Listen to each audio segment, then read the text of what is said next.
Well, first of all, how are you? I guess you're tired, right? Yeah. I don't sleep much. I don't eat much either. It's been difficult, but again, we have to stay strong because my father needs us to be strong for him. And so that's kind of the mindset that I'm keeping together at least, is that it's for him and he wouldn't want us to be weak at this moment. What kind of threats have your father been receiving during the last years? Just for the people to know. So they've attempted to take his life multiple times by trying to kill him. So over the years, several years ago, they tried to run him over but with a car. There was a car that chased him and tried to run him off the road. Um, they've come to our home. They've broken into our home here in Belgium and destroyed everything. One time they came and stole stuff. The second time they came and just moved things around, and that was to try to intimidate us. They've My father speaks at a lot of events, a lot of universities or organizations to try to educate people about Rwanda, about the Great Lakes region of Africa, about democracy, human rights, justice, his story, and a lot of those events, Paul Kagame sends his people to come and try to disturb the events. One specific example that I can give you: about a couple years ago, he was traveling in Tel Aviv. He was giving a speech at a university, in a couple universities in Tel Aviv. The Rwandan ambassador in Israel came to follow him to try to disturb the event. He requested to also be on the platform and tried to really stop them from hearing him. So they've been trying to silence him even through those events. And the university had to ensure security for my father because the Rwandan government was here to disturb his speaking engagements. Uh, when was the last time the family spoke to him before he was captured? So I spoke to him. Actually, I spoke to him the night he flew for Dubai. I was first checking, make sure he had all of his COVID results and all of his documentations to get into Dubai. I wanted to make sure that he had brought enough clothes for him because the weather is different in Dubai, and that he had his mask, gloves, hand sanitizer, everything that you need in the time of COVID. And then we had a good conversation. He was ready to go. Then a couple days later, on Thursday, he messaged the family group on WhatsApp to wish my nephew and so his grandson a happy birthday. After that, my mom sent him a message to make sure he had arrived okay and that everything was okay. But a lot of those messages were never delivered. And so that's at that moment that we lost contact with him until August 31st, where we just saw in the news, like everyone, that he had been kidnapped and taken into the RIB custody in Rwanda. Yeah, that's what I was going to ask you. How did you find out about your father's kidnapping? So we found out through the news media, actually, and through people calling us. So I was in Washington, D.C. at the time, and a lot of it was around 4 a.m. there, and I got calls from family, from friends, messages. I got a lot of notifications, news notifications, saying that my father was in Rwanda and that Kagame had taken him there. And what was the first thing you thought when you saw the photographs of your father in Rwanda? I was frightened. I was truly frightened because he first of all, I know that he has no intentions of ever going to Rwanda because again they've tried to threaten him. They've tried to take his life multiple times, and so every time that he did go, even every time that he did say something, he would get threats from the government. And so the knowledge that he was sitting there, he was sitting in the hands of Paul Kagame, made us frightened because we know what the government does to critics, to opposition. And my only fear was that they take his life quickly. And I'm happy that so far they haven't taken his life. However, I am concerned about his health. Yeah. What are the steps you have been following since then as a family? So we immediately tried to look for lawyers and through the foundation, through our family found the Hotel Rwanda Rusesabagina Foundation, tried to find ways to get to him, to contact him. We called the Rwandan Investigation Bureau in Kigali. We asked to speak with him. They refused.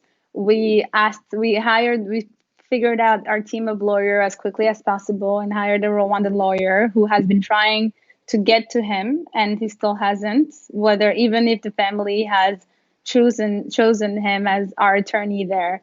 And so the thought first was, how do we get him out of there, and how do we contact him, and then how do we get him out of Rwanda? And have you been able to talk to him already? So we've had a couple phone calls with him. They were both very strange. He sounded like he was reciting things that he had been told by the Rwandan government imposed lawyers onto him, even though we as a family had selected a team of lawyers to represent him. But they have not like I said, they have not let those lawyers get to him. So when the first phone call, when he called me, I was with my mom and my sister, and he immediately said, he sounded very strange. He immediately said, "I cannot talk about the case." And then he proceeded to give us a list of demands and a list of documents that we needed to hand over to the government, to Rwanda government, and to his lawyers. He also talked about his health and the fact that he had not received any medication for 5 days. My father has hypertension. He needs medication for his heart and survived cancer. So the fact that he hadn't received any medication for 5 days is frightening. He talked about his medical visits. So apparently they took him to see a doctor there to make him take some tests. And apparently the doctor recommended some other medication. When we asked him what those medications were, he didn't know, but that he had to try them for the next month. And we don't know what those medications are still. But his tension was at the max at 19, which is the maximum. And so we're very worried up to that phone call. Yeah. And knowing the record of the government of Rwanda regarding the repression of its opponents, what are your expectations now? Because we all know about the recent events that has happened with Rwanda. Your dad, I think, is very famous. The case is getting some media attention. So I don't know if that gives you some hope. So yes, but and actually one of the second phone call, when we spoke with him, he told us to stop talking to the media. And we know that our father is somebody who's very open. Who's very open, who talks who has never been afraid to speak up against injustice, to speak up for people who are voiceless. And that clear request not to talk to the media, when we know that is the one thing that can save his life, given that he's well known, is ridiculous to me. Yeah, and I forgot your other question. Sorry. Yeah, well, you can tell us about that second call a little bit more if he gave you any other information. Yes. So he on the same phone call, I think that was a way for him to try to show us that he was being told what to say. At one point, he after making the same list of demands of the same documentation that he had asked for on the first phone call that we still hadn't sent to them, he turned around. He turned around to whoever was there in the room with him and asked, "What other things did you want me to ask for again?" And so just that clear moment when he asked somebody else in the room to clarify what he needed showed us as well that this wasn't coming from him, and these were demands that were being made by the Rwandan authorities. And it was very, very strange because my father is very warm. He's very gentle. He's very charismatic, even when he talks. And the fact that he didn't have that compassion in him is that not only we know that he might be under threat, under menace, but then he just sounded very, very odd. And again, actually today, perhaps I'm skipping too far into the question, but he had his first court appearance today with the fake lawyers that the government imposed on him. And he looked very, very pale. He looked weak. He looked like he's dehydrated. His skin looked like he's dehydrated. He didn't look like himself. And so our thoughts is that they're hurting him, they're doing something to him, they're giving him some type of medication or things that isn't right for him, because this is not the father that we know. Even during when he survived cancer, when he was going through his cancer treatment and his chemotherapy, he didn't look as weak and as frail as he did in courts today. So we're very worried about what they're doing to him, because again, we still have not had any access to him, any conversation with him that didn't include the presence of Rwandan authorities. So we don't trust what he's telling us because we haven't given him our representation. Yeah, not having that real information about him, that would also makes you feel really bad, right, to the family. Exactly. The lack of information.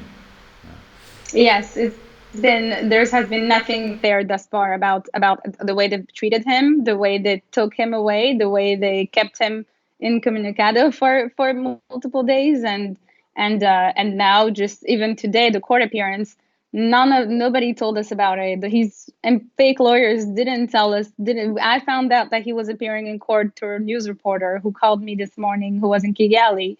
And so this goes to show that there is absolutely nothing just and fair about the way he's being treated. And finishing with that second call, did he say anything about how he ended up in Rwanda? So actually, in regards to that, the Belgian deputy ambassador wants to visit him for the first time on Monday of last week, Monday, September 7th. And that's the only visit he's received thus far from the Belgian consulate. And that's, just to take a side note, it's outrageous because my father arrived in Belgium in 1996 as a political refugee. He received the refugee status, which ensured that Belgium would protect him from the threats coming from Rwanda.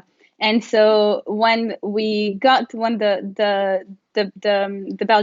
that the Belgians finally agreed, accepted to go visit him, and finally had the authorization from the Rwandan government to see him, we were happy. And so the Belgian deputy ambassador asked him, "How did you get here?" And he told him that he had woken up in Kigali. And so just that statement alone is frightening, because that means that either on that plane or on that private jet or before getting onto that private jet, he was drugged or has fallen asleep or something, because all he said was that he woke up in Kigali. And we actually have been getting reports of people saying that they saw him arriving at the Kigali airport on a stretcher. And so this is consistent with the kidnapping and the fact that he was forcefully brought to Rwanda. And what is the role the Belgian government is playing here, and what should the government of Belgium do? So my father is a Belgian citizen, right? He's not a Rwandan national. When he requested refugee status from the Belgians, he was granted that protection, and then subsequently became a Belgian citizen. He does not carry any Rwandan nationality, and so therefore the argument that the Rwandans are saying that he is a Rwandan by birth and therefore is a Rwandan is, yes, he was Rwandan by birth, but he does not carry any Rwandan passport and any Rwandan identity, so he's fully Belgian. The Belgians are responsible for his well-being. He has been abducted, taken away and forcefully brought to Kigali, and now is facing false allegations and absurd allegations such as genocide denial. He made a whole movie about the genocide. He adopted 2 victims of the genocide. So there is no truth in those allegations. Additionally, some of those other allegations are the fact that he is turning against Tutsis or against Hutus. But the fact is, he's always had a consistent rhetoric about unity of the Rwandan people. His family is composed of all ethnicity, so there is absolutely no hatred or any animosity in his heart towards any ethnic group. He loves all Rwandans. And so those are some of those fake, false allegations. But to get back to the Belgians, they are responsible for his well-being. They are responsible for his protection. And given how he was forcibly taken to Rwanda, it is their responsibility to go and bring him home. The president of Rwanda said that your dad was not kidnapped. And he also said that Rusesabagina has the blood of Rwandans on his hands. this sentence spoken by the president of the country and not by any judge indicates the kind of justice that he's going to face. Right, exactly. So again, there is no fairness in what he's experiencing right now. From everything that I mentioned earlier to the president himself already claiming he is guilty of those false allegations. For many years, the Rwandan government, Paul Kagame specifically, has been trying to discredit his story. This originates back from the moment my father became known through the movie. The Rwandan president has never liked being having another Rwandan person being represented and being liked across the world, and so he's always had this anger towards my father. But additionally, he offered jobs to my father in the government, and and my father refused those jobs, and so by default, he just does not like the fact that he was turned down. And on top of that, my father, who is a strong defender of human rights, a strong critic of human rights abuse and violations, the fact that he and Kagame, who is a perpetrator of human rights abuse and violations, my father obviously spoke up about that, and Paul Kagame did not like it. And if you see clearly, if you pay attention to what's going on in Rwanda, there's almost not a single newspaper will ever criticize the government. They don't say anything wrong about them because they know that they will face the level of hatred that my father is facing right now from the president. And so, as the one of the few people who has not been a bit afraid to speak up, my father is now facing the consequences of having openly spoken and having criticized a dictatorship and the regime of Paul Kagame. I know a little bit about the story. I've been working on these Rwandan issues for quite a long time and make some documentaries and all that. But I'm still surprised about how Paul Kagame controls the narrative of the story and how he sells that story to big media, Western countries, and there are so many people still following his story, and I cannot understand that. He has full impunity to do whatever he wants to do. So that is because Paul Kagame shames and finds a way to guilt all the people who criticize him by bringing up the inaction in 1994. Every opportunity, every person that challenges him, every international power that challenges his narrative of his story, which is the only one he wants to be available in Rwanda, regardless of the fact that millions of Rwandans had an experience hardship during the genocide. Anybody that goes away from the narrative, including outside powers, Paul Kagame brings up the fact that they did not do anything to help Rwanda during 1994 and shames them for it, and then those countries also then take a step back and say, oh, okay, sorry, you're right, we didn't do anything, so perhaps we'll let you do things now. And so that's his way of guilting other countries into submitting to his human rights violations, his abuse of the Rwandan people and Rwandan people in Rwanda and Rwandan people in the diaspora. Yeah, I don't have any other reference about other countries, even dictators, who follows the opponents outside the country of origin. I mean, people are being followed in Belgium with the spies. People have been killed in different countries of Africa. That's absolutely crazy. It's frightening. It's frightening how much reach he has. And I think even the fact that we found out that our whole family, including my father, has been being surveilled by the Rwandan government. They've been bugging our phones, our devices, our laptops, and that is an invasion of privacy. In the US, for me, the fact that they bugged my own phone on the US soil is very problematic because no outside power has the right to invade person's privacy. Whether I'm in Belgium, in Sweden, in Italy, or in the US, the fact that they feel they have the right to listen to my phone calls and to listen to my father's phone calls is an overreach. And on top of that, Kagame has gone above and beyond to chase down dissidents, to chase down opponents, Like I said, he's threatened my family. He's tried to kill my father multiple times to silence him, and thankfully he hasn't succeeded. And now he's got him in his hands, but we're not going to be silenced. We will continue speaking up against his abuses, against his dictatorship, and all the people he has hurt, all the people he has killed, and all the violations he has done on humanity since the day he has been in power. I was reading today your Twitter account. You posted one video of Kagame. It's in Rwanda, so I need a translation. But you wrote something like, Paul Kagame publicly admitted that Rwanda has a parallel justice that doesn't follow the rule of law. Can you speak a bit about that video? Yes, so Paul Kagame has admitted that the people who oppose him in political as a descendant don't face the same judicial process as others.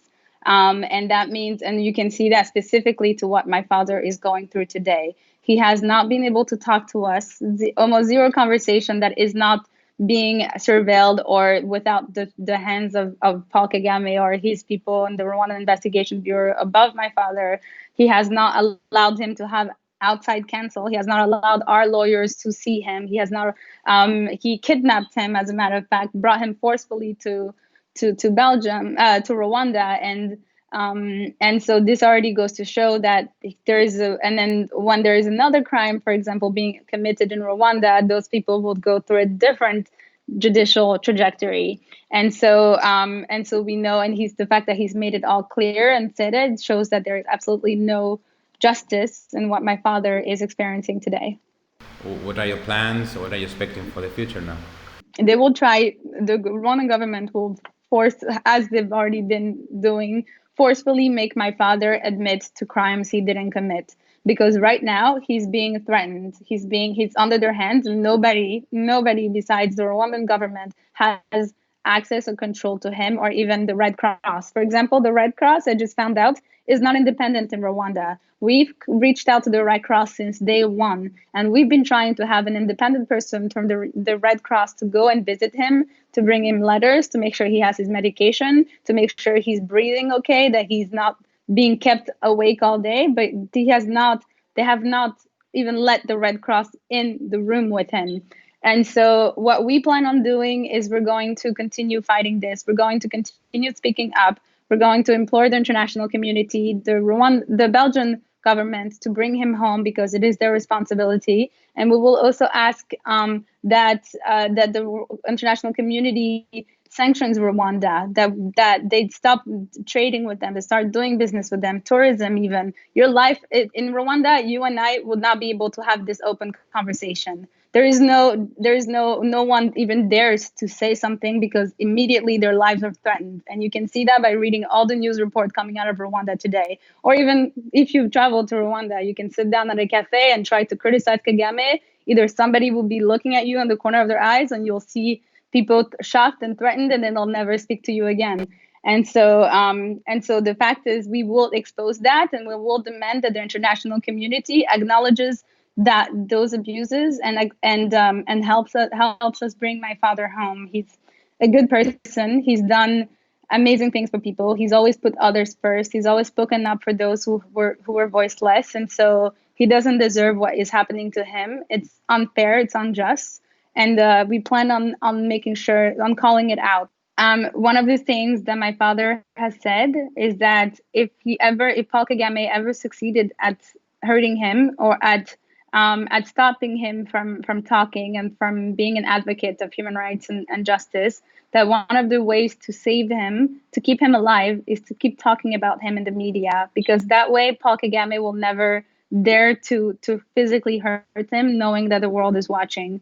So I thank you for reporting on the story, and for keeping his name alive, and for keeping his name in the media, and so that we can keep him alive.